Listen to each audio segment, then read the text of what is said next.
What's up, guys, and welcome to a new segment called Mitch's Pitch.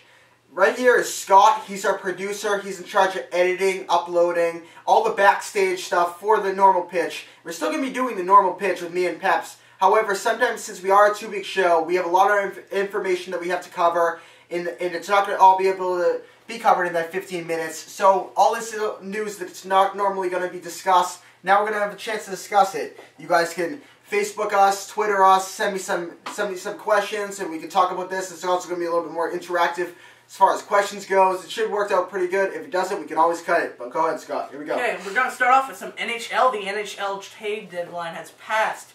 The Bruins made some minor deals. Yeah, me being a Bruins fan, I did not like this trade deadline for Peter Chiarelli and the Bruins. Look, there was a lot of rumors out there possibly getting an impact player like a Rick Nash, Jerome McGinley, somebody who's going to immediately make the Bruins instant cup contenders again. And now they are still cup contenders. They make a couple depth moves here. They get Mike Mota and Brian Ralston from the New York Islanders, as well as Greg Zanin from the Minnesota Wild. And when I first heard that the Bruins were talking to the Islanders, I was thinking that maybe they were going to go get Kyle Okposo, some guy who's going to make an impact. Brian Ralston is not that impact guy. I think Chiarelli's looking at Ralston as a possible Recchi replacement. You know, that veteran who's been in the league for a long, long time, close to 40-year-old. And, you know, but the only thing is Recchi is going to be a future Hall of Famer. Ralston had a few nice years, but frankly, he was old a decade ago when the Bruins did have him back in 2003. He's now age 39. He's already had a couple games here. He looks uncomfortable there as a Bruin. And I really don't like that Brian Ralston move. It's really going to be put some pressure for Rich Peverley to come back strong and maybe even hopefully get Nathan Horton some more pressure and come back. But it's going to be unneeded pressure, you know. You want to allow Nathan Horton to coast and be healthy for the playoffs, and now it's going to force Nathan Horton to come back, and I really don't like this. But as far as Mota goes, you know, it's a depth move. He's going to be chipping maybe a top 6 defenseman, top 7 defenseman. And he was a former Devils defenseman 2 years ago, back when the Devils were a top 2 seed, and he had a solid year. However, he's really decreased his skills the last couple of years. He's not the same impact guy. And yeah, it's a solid move, similar to a Shea Natty move from last season. But I do like the Greg Zanin move, another physical defenseman, pair him with the big Char there, with the big McQuaid, some of these other big defensemen, Boychuk. I think he's going to fit in nicely with the Bruins, the big bad Bruins in the defensive line. I think it's going to be pretty solid there. Good move from Minnesota Wild for Greg Zanin. The other two, I don't really like too much. With this NHL trade deadline passing, who do you think the winner is of this, Mitch? I think it's definitely the Nashville Predators. Look, they get Paul Gaustad from the Buffalo Sabres. They also get Andrei Kostitsyn and Hal Gill from the Montreal Canadiens. You pair Kostitsyn with his brother, Sergei Kostitsyn, who used to both play on the Habs together, and they had great chemistry. I really like the Kostitsyn move. And also, Paul Gaustad is going to add some solid physicality to the Nashville Predators, something that they needed. They do have those solid defensemen there with Suter and Shea Weber, but they did need another enforcer there as a top 6 forward. Paul Gaustad is very underrated. He only had 7 goals coming in before the trade, but I really like that move. Not a lot of people are talking about this Paul Gaustad move. It's really gonna help the Predators and possibly make them a cup contender because Hal Gill comes on this team, another depth move, and he's going to join Weber and Suter as the big top 3 defensive pairing right there. I really like the Hal Gill move. I think he's 36 years of age, but you know, he's a solid veteran with experience. Throw him in there with Nashville. He's going to help out Pecorini and help out those other defensemen. I really like that move too. Good all-around trade deadline for Predators.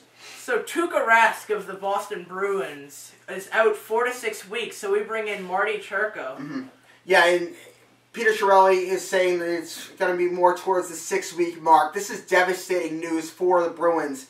Everybody knows about Tim Thomas, the guy who won the Vezina. He won the Conn Smythe, and coming into the season, he was known as the greatest goalie in the world. Now Henrik Lundqvist maybe takes that title. However, you know, Tuukka Rask and Tim Thomas was probably the best duo for the last 2 years as far as goaltending goes. Losing Tuukka Rask is going to really hurt the Bruins. It's going to put more pressure on Timmy, make sure he's in every game. And the Bruins they've been faltering these last couple of games. They're going to really rely on Timmy, put some stress in his legs, put some stress in. I mean, he is 36 years old. He's only been in the league for 5 years, but 36 years old as a goaltender, It's a fast game. It's going to be tough for him to stay on his feet. And now you're going to have to rely on Marty Turco, and who knows, he's old as well. Yeah, he's been to a few All-Star games. I mean, Peter Chiarelli had to do something because there was nobody there for the trade deadline. The only guy that moved was Ben Bishop. He went to the Senators. Then Tuukka Rask gets hurt. So with nobody available at the trade deadline, he had to look at free agency. He goes and gets Marty Turco. Solid pickup. I mean, I guess he had to do what he had to do. They really need Tuukka Rask back, though. Okay, let's move on to NBA. Jeremy Evans wins the slam dunk contest. Kevin Love wins the three-pointer. And Tony Parker wins the steals. Was that not the worst dunk contest you've seen in at least 5 years? I'm going to go back to the last 10 years. I think this was horrible. You throw guys like Jeremy Evans, Chase Budinger, Paul George, Derek Williams. Absolute no-names out there. The thing was a complete joke. Chase Budinger blindfolds himself, and I think he misses on purpose the first time. He comes back, he can clearly see out of that thing. He tries to mark his steps and he dunks. That was a lame-ass dunk. Then you look at Paul George, very overrated dunk with this whole glow-in-the-dark thing. The net was it was lit up. You can clearly see the ball going into the net. He didn't do anything spectacular at all. There was one solid dunk, and I think that's why Jeremy Evans won by default. He jumps over a guy sitting in a chair and dunks 2 balls in the net at one time. JaVale McGee did something like that last year. That was pretty sick. This year, Jeremy Evans takes it to new heights, jumps over a guy, and puts 2 balls. I mean, that was a great dunk right there, and he should have won.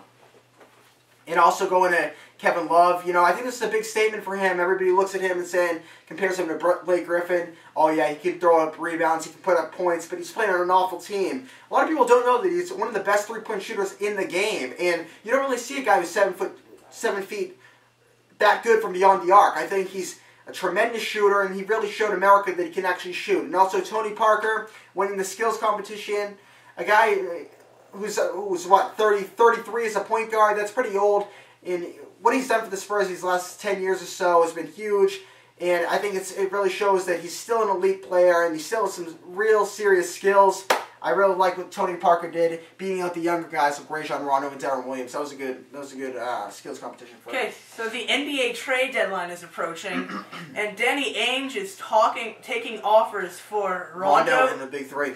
Now this is huge. They're aggressively shopping Rondo, and then Rondo has a huge game that we're going to talk about in a sec. However, Larry Bird has come out and said that Danny Ainge has personally had talks with Ray Allen being shipped for Tyler Hansbrough and a first-round pick. This would be a good move for Danny Ainge to make. However, Larry Bird sells it and say, oh, he must really not want to trade any of these guys because that's no offer. But, I mean, it's actually a fair offer. Tyler Hansbrough is only averaging 9 points a game, and that first-round pick is going to turn out to be a top 20 overall. I mean, I think it's a solid move for both teams. The only problem is now it puts pressure on for Danny Ainge to actually trade Ray Allen and maybe KG, and really shows that they're actually really aggressively shopping these guys. Okay, let's talk about some rumors. Josh Smith, maybe for Kevin Garnett. Yep. Dwight Howard, Steve Nash. Yeah, like you just said, Josh Smith possibly going for Kevin Garnett. That one-on-one is not a fair deal for the Hawks. Yeah, they get a veteran presence there. Maybe a Kevin Garnett and a first-round pick because Josh Smith did declare that he wants to leave. Putting Josh Smith over there with Rondo, 2 best friends there, might even be able to lure Dwight Howard in the offseason. That would be a huge move for the Celtics organization. And I think that would be huge. I think Josh Smith going to the Celtics would be great for this year and for years to come. Going on Dwight Howard, he said he doesn't really want to sign an extension with the Lakers because he wants to be that main guy. And I want to throw something out there. Maybe the Knicks, since Melo has come back, the Knicks have really been on a decline here. I think they were really in a full gear with Jeremy Lin and Amari Stoudemire leading the show over there. Since Melo's come back, he's let Lin take some shots, but really it's still been Melo's team. Get him out of here. Move Dwight Howard in there. Maybe trade Carmelo and Tyson Chandler for Dwight Howard. That's a solid package for Orlando. Bring Dwight Howard in. He becomes the #1 guy. You still got Lin, Amari there. It's solid moves all the way around.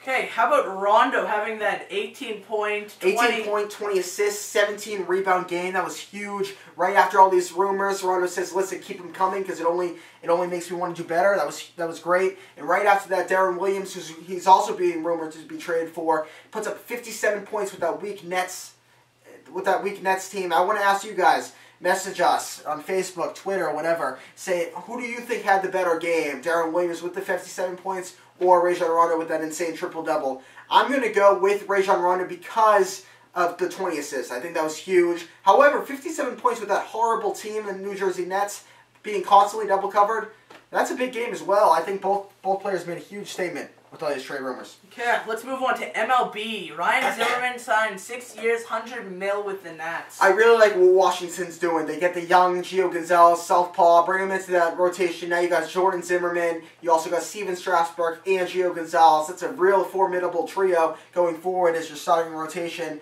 And also you got that real potent offense. Look at their depth chart. You got Danny Espinosa at second base. Michael Morse who had a big year last year. Bryce Harper was finally called up. And now, Jason Worthington signed that big deal. And now Ryan Zimmerman, who's that leader of that offense. This is a real team-friendly deal. 6 years, $100 million. At third base, I think that's a steal for a guy who's 26 years of age, I believe. I really like that move for both parties, Ryan Zimmerman and Washington. How about another deal here? McCutchen signed 6 years, $51.5 million. I love this deal. $51.5 million for 6 years, under $10 million a year. This really makes a statement for Pittsburgh fans saying, listen, we want to win here. We almost had a chance to get to the playoffs last year. That fell in the last month of the season. However, in the past it's been Jason Bay, Nate McCloud, any guy with any trade value at all, let's ship him out. Freddie Sanchez, get him out of here. And now by locking up Andrew McCutchen for 6 years, he can be the face of the franchise for the next 6 years to come. I really like this deal, team-friendly deal. It makes a statement. I really like it. How about Yadier Molina signing 5 years, $75 million with the Cardinals? Yeah, this is huge for the Cardinals organization. Molina, he's very underrated in my opinion. I think he's the best defensive catcher in the game. He can throw runners at second and third base easily on a consistent basis, better than any other catcher in the game. And, he's actually a really good hitter. Nobody ever really talks about him hitting-wise because he always is overshadowed by Albert Pujols. Albert Pujols is no longer in the picture. You might see a little bit more about Yadier. I think he's going to be a big fantasy option this year for a catcher. You got to have some other fantasy options there. It's a deep market for catchers this year. However, I think he might have a big year. And, for this contract for the next 5 years, I think it's going to be really solid. He's already won 2 championships for the Cardinals single-handedly. With that pitching rotation, Dave Duncan is the pitching coach. He's one of the most reliable backstops in the game. Let's move on to NFL real quick here. RG3 wins at the Combine, 4.41 and 4.38 in the 40-yard dash. Yeah, this guy's a real athlete. And the Browns are actually trying to move up and get the Rams pick. This would be great for the Rams because they already have Sam Bradford, and maybe they can get that 3rd overall, and maybe the Browns may be willing to throw it in the 1st round next year. That's a steal for the Browns and the Rams. Now, you look at the Browns. RG3 will be an easy number 1 in almost any other year, except for this Andrew Luck year, because Andrew Luck's a bona fide starter in almost for the next 10 years to come. RG3, dominant athlete, kills it at the Combine. This would be a great steal for the Browns. They're going to have a solid quarterback. Because Colt McCoy, he's really decreased, in my opinion, last year. The year before, he had a solid year, but he's not a franchise quarterback for them. The Saints are working out Randy Moss. Yeah, I really don't like this move. We're going to be talking about the Saints in the real show with Peps coming up. However, with the whole thing going on with the Breeze, the whole bounty scandal, this whole Saints organization's in a flux right now. And bringing in Moss, that's not the guy that's going to really solve all the problems. Even if they do sign Breeze makes a living on that spread offense. Colston over here, Meacham over here, Henderson over here, Jimmy Graham. Throw Moss over there. He's going to take passes away from Graham. He's going to be, whether he likes it or not, it's in his blood to demand for the ball. I really don't like that move for the Saints. And, this whole franchise right now is in a state of emergency, in my opinion. We're going to talk about that a little bit later.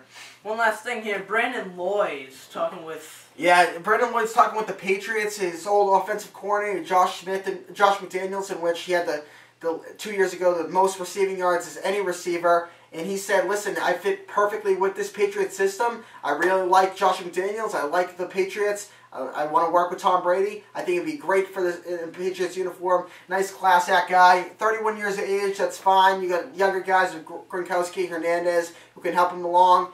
But until next time, you're watching The Pitch, and make sure you watch the real episode with me and Peps later on tonight as well.